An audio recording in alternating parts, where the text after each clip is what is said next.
Welcome. Over the last few weeks, we've been listening closely to our customers, every request, every feature you've been waiting for. And now we're going into sprint mode.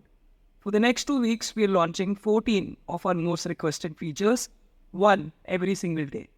So follow along because each day we'll add a new capability designed to make operating autonomous drones simpler, faster, and more powerful.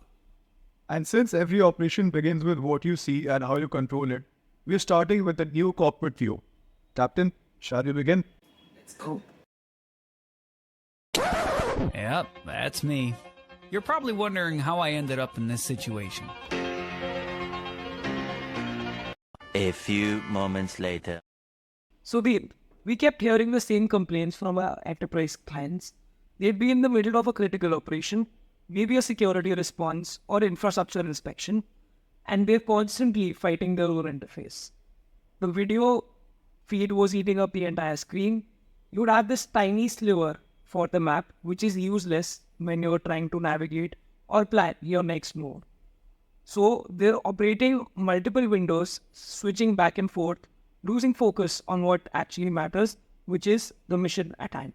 Exactly. And here's what was actually happening in the field.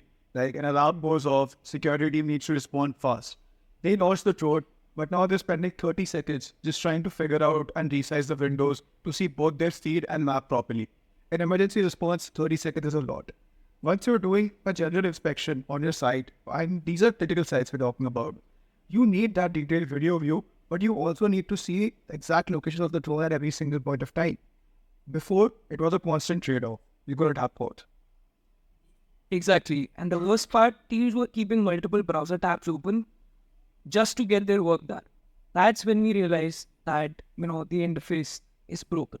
Yeah, and the solution wasn't rocket science. It was just listening. Teams told us, just let us control our workspace. So now we can drag that divider anywhere from 30% to 70%. Until now, the cockpit view had two major problems. First, the video feed took over almost the entire screen, leaving the map squeezed into a corner. For operators, that meant poor visibility and limited situational awareness. Second, the map itself wasn't interactive. If an operator wanted to move the drone, they had to control it manually through buttons, which slowed down every mission. The layout was also rigid, no resizing, no flexibility. Here's the updated cockpit view. There is a balance. The map finally has space, and the interface feels built around the operator's workflow.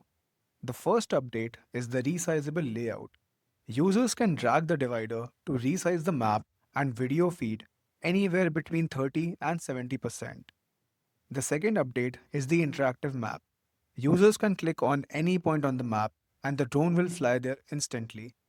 We also have introduced the right panel that gives access to Flinks, alarms, and manual actions without leaving the cockpit. The cockpit view is no longer restrictive. It's flexible, intuitive, and built for real missions. And this is just the beginning. There are more exciting updates to the cockpit view rolling out very soon. If you're inspection heavy, give the video more space. If you want to navigate the mission, expand the map. But the real game changer is you don't lose functionality. You can send go-to commands directly. You can view the map by doing it. No more street switching, no more losing context, no more switching between the tabs.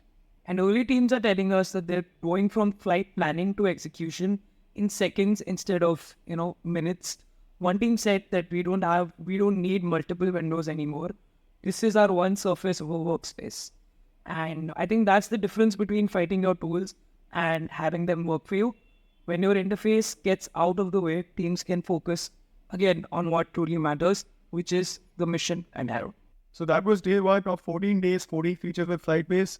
Hope you guys liked it. See you tomorrow.